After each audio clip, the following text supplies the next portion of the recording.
जब जी से हम लोग नहीं डरते हैं तो फिर अमित शाह तो उनका बच्चा है, उनसे डरने का कहाँ सवाल उठता है। हमारे प्रधानमंत्री और अमित शाह जी, इनका पूरा दिन भर का एजेंडा रहता है कि कहाँ सामाजिक सद्भाव को बिगाड़ा जाए। दुनिया में हिटलर शाही भी नहीं चली तो मोदी शाही का भी अब अंत होने ही वाला है, क्योंकि अब जो है सर से ऊपर पानी बह रहा है।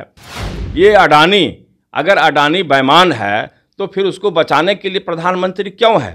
निश्चित रूप से दाल में काला है। जवाब देना है यहाँ के नौजवानों को, और हम समझते हैं कि 2024 में नौजवान जवाब देंगे, इस यक्ष प्रश्न का जवाब देंगे मोदी जी को हटा करके।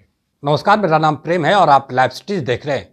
गृह मंत्री बिहार के दौरे पे थे और उनका एक कार्यक्रम सासाराम का रद्द कर दिया गया और आरोप लगाया जा रहा है कि बिहार सरकार है वो उनका कार्यक्रम से डर गया और प्रशासन को कहीं ना कहीं धारा 144 होने के कारण उनका जो कार्यक्रम है उसको रद्द करना पड़ा। इसी पे बात करने के लिए हमारे साथ कांग्रेस के एमएलसी हैं शमीर सिंह। क्या बिहार सरकार है जो केंद्र सरकार से डर गई है, गृह मंत्री से डर गई है, इसीलिए उनका कार्यक्रम रोका जा रहा है? बीजेपी के लोग इससे पहले जब मोदी जी से हम लोग नहीं डरते हैं तो फिर अमित शाह तो उनका बच्चा है, उनसे डरने का कहाँ सवाल उठता है। ये लोग अनाप शनाप करते हैं और धर्म के नाम पर राजनीतिक खेती कर रहे हैं। इससे देश का बड़ा नुकसान हो रहा है। ये वो समझ नहीं पा रहे हैं कि देश को वो लोग रसातल में, उनकी जवाबदेही यही थी कि हम जब शासन में आएंगे तो हिंदुत्व का फैलाव करेंगे, हिंदुत्व के नाम पर राजनीति करेंगे। क्या उन्होंने किया किसान के लिए? क्या उन्होंने किया नौजवान के लिए? क्या उन्होंने किया महिलाओं के लिए? कौन सा रोजगार खड़ा कर दिया? कौन सा उद्योग देश में खड़ा कर दिया? हमारे प्रदेश में कौन सा उद्योग दे दिया? अगर पूरा आंकड़ा और मूल्यांकन किया जाए तो भारतीय जनता पार्टी के हमारे प्रधानमंत्री और अमित शाह जी, इनका पूरा दिन भर का एजेंडा रहता है कि कहाँ सामाजिक सद्भाव को बिगाड़ा जाए, कहीं धर्म विशेष को गाली दिया जाए और हिंदुत्व के नाम पर उकसा करके समाज में विषमता का माहौल पैदा किया जाए। यही इनकी राजनीतिक पूंजी है। ये जनता अब धीरे धीरे समझ रही है, क्योंकि अब जनता को भी तो चाहिए विकास, बेरोजगारों को भी चाहिए रोजगार। तो रोजगार जो नहीं मिला तो बेरोजगार ये आत्मचिंतन नहीं करता है कि इस देश को ठगने का काम किया है मोदी जी ने। अब लोग जग गए हैं। अब तो हद हो गया कि ये तानाशाह बन के आए हैं कि अब चाहते हैं कि अपने विपक्षी नेताओं को कुचल दें, जेल में बंद कर दें, सदस्यता खत्म कर दें। तो ऐसा तो कोई देश का प्रधानमंत्री नहीं बना है। ये लोकतांत्रिक देश है। यहाँ पर विपक्ष के लोगों को भी सुझाव देने का, बोलने का, विरोध करने का ये हक दिया है। लोकतंत्र में संविधान ने हमें हक दिया है। उस हक को ये छीनना चाहते हैं और हिटलर बनना चाहते हैं। तो इस दुनिया में हिटलर शाही भी नहीं चली तो मोदी शाही का भी अब अंत होने ही वाला है, क्योंकि अब जो है सर से ऊपर पानी बह रहा है।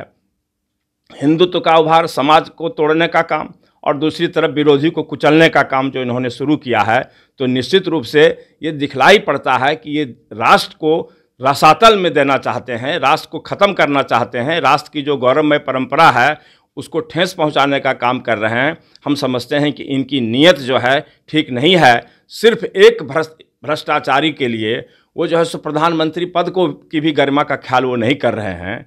ये अडानी, अगर अडानी बेईमान है तो फिर उसको बचाने के लिए प्रधानमंत्री क्यों है? निश्चित रूप से दाल में काला है। और उनका जो अडानी के नाम पर ये खेल हो रहा है, अडानी के नाम पर व्यवसाय हो रहा है। जितने नीरव मोदी हों, चौकसी हों, ये सारे लोगों का जो पैसा माफ़ किया गया, ये पैसा गया कहाँ? ये माफ़ करने का एक नाटक किया गया और माफ़ के आड़ में वो राशि कहीं व्यक्ति विशेष के पास चली गई। तो ये तो भ्रष्टाचार, इतना बड़ा भ्रष्ट सरकार हमारे देश में कभी नहीं आया था। ये तो देश को कलंकित कर दिया।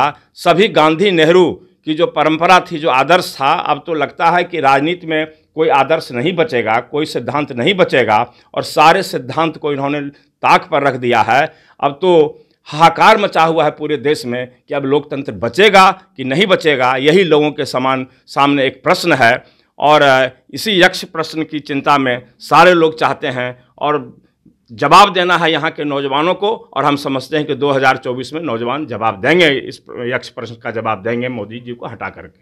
पर कहीं ना कहीं जो गृह मंत्री हैं वो कह रहे हैं कि हमें जिताइए, 24 और 25 में हमारी सरकार बनाइए जो दंगाई उन्मादी लोग हैं उनको उल्टा लटकाकर सीधा कर देंगे। जब वो गृह मंत्री रहते हुए इस तरह की भाषा बोलते हैं तो इसी से अंदाज कर लीजिए कि एक जो असामाजिक तत्व भी इस तरह की भाषा का इस्तेमाल नहीं करता है। और वो कैसे गृह मंत्री हैं जो उल्टा लटकाने का बात, किसी धर्म विशेष को गाली देने का बात, ये सब कैसे करते हैं? नवादा में भाषण देते हैं, वहाँ बिहार के श्री बाबू के नाम की चर्चा नहीं करते हैं। आज तक जितने भी मुख्यमंत्री हुए बिहार में, डॉक्टर श्री कृष्ण सिंह से बेहतर आज तक कोई नहीं हुआ। हर मुख्यमंत्री शपथ लेने के साथ कहते हैं कि हम श्री बाबू का बिहार बनाएंगे।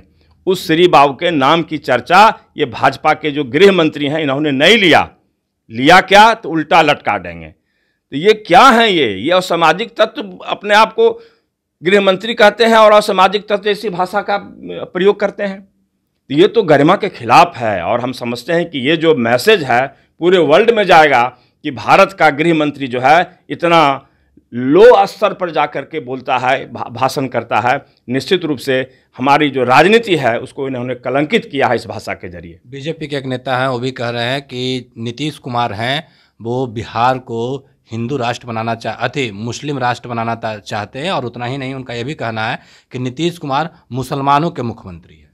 देखिए, हमारी समझ से जो व्यक्तिगत सोच हमारी है, जो हमने समझा है नीतीश कुमार को, न वो हिंदू को प्रश्रय देना चाहते हैं न मुसलमान को प्रश्रय देना चाहते हैं। वो सामाजिक संतुलन बना के चलना चाहते हैं। वो ऐसे बिहार में नेता हैं।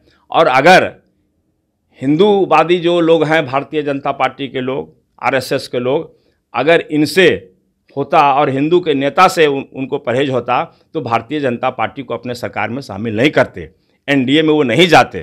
तो जब एनडीए में थे वो तो मुसलमान को प्रश्रय नहीं दे रहे थे वो, और आज उनसे अलग हो गए तो अब सर्टिफिकेट देने लगे कि ये हिंदू विरोधी हो गए। हिंदू कैसे विरोधी हो जाएंगे? वो तो हिंदू स्वयं हैं। वो धर्म कर्म में विश्वास करते हैं, पूजा पाठ में विश्वास करते हैं।